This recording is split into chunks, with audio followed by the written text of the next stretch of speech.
नमस्ते दोस्तों, मैं वापस आ गया हूं। मैं हूं नितेश। हम सब जानते हैं कि एक दिन हमें मौत का सामना करना पड़ेगा। फिर भी हम कल के लिए जीते रहते हैं। लेकिन क्या आपने कभी सोचा है कि मरने के बाद क्या होता है? हमारे शरीर आग की लपटों से राख हो जाते हैं, लेकिन आत्मा का क्या? क्या वो सब कुछ देख सकती है जो उसके आसपास होता है? आज मैं आपको आत्मा की इस रहस्यमयी यात्रा पर ले चलता हूं। तो आराम से बैठिए और चलिए इस घूर विषय को एक साथ एक्सप्लोर करते हैं। पुराने शास्त्रों और आध्यात्मिक टीचिंग्स के अनुसार आत्मा अमर है। जब हमारा शरीर खराब होता है, तब आत्मा किसी दूसरे डायमेंशन में चली जाती है।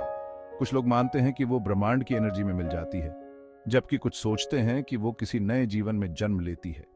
हिंदू धर्म में भगवत गीता कहती है, जैसे कोई व्यक्ति पुराने कपड़े छोड़कर नए कपड़े पहनता है, वैसे ही आत्मा पुराने शरीर को छोड़कर नया शरीर धारण कर लेती है। जन्म, मृत्यु और पुनर्जन्म का यह चक्र तब तक चलता रहता है जब तक आत्मा को मोक्ष नहीं मिल जाता, यानी जीवन मृत्यु के चक्र से मुक्ति।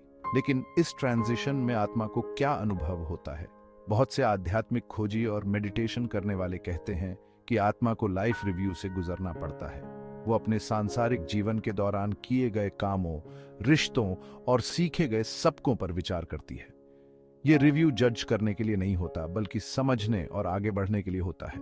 कुछ नियर डेथ एक्सपीरियंसेस बताते हैं कि आत्मा को रोशनी की एक टनल दिखाई देती है, एक ऐसा डायमेंशन जहां सिर्फ प्यार और शांति होती है। इस अवस्था में आत्मा को स्पिरिचुअल गाइड्स, पूर्वज या फिर देवी देवता भी मिल सकते हैं जो उसकी यात्रा में मदद करते हैं। दिलचस्प बात यह है कि दुनिया की हर संस्कृति और धर्म का आफ्टर लाइफ के बारे में अपना नजरिया है। उदाहरण के लिए बौद्ध धर्म में बार्डो की अवधारणा मृत्यु और पुनर्जन्म के बीच की एक अवस्था बताती है। आत्मा चेतना के अलग अलग स्तरों से गुजरती है। उसे ऐसे विजन्स और अनुभव होते हैं जो उसके कार्मिक इम्प्रिंट्स को दर्शाते हैं। अंत में आत्मा का रहस्य और मरने के बाद क्या होता है, यह एक बहुत बड़ा और गहरा विषय है। भले ही हमारे पास सारे जवाब न हो, लेकिन ये टीचिंग्स और एक्सपीरियंसेस हमें उस यात्रा की एक झलक दिखाते हैं। तो अभी जीते हुए हमारे लिए इसका क्या मतलब है? यह हमें याद दिलाता है कि हम एक उद्देश्यपूर्ण, दयालु और आध्यात्मिक रूप से विकसित जीवन जिए।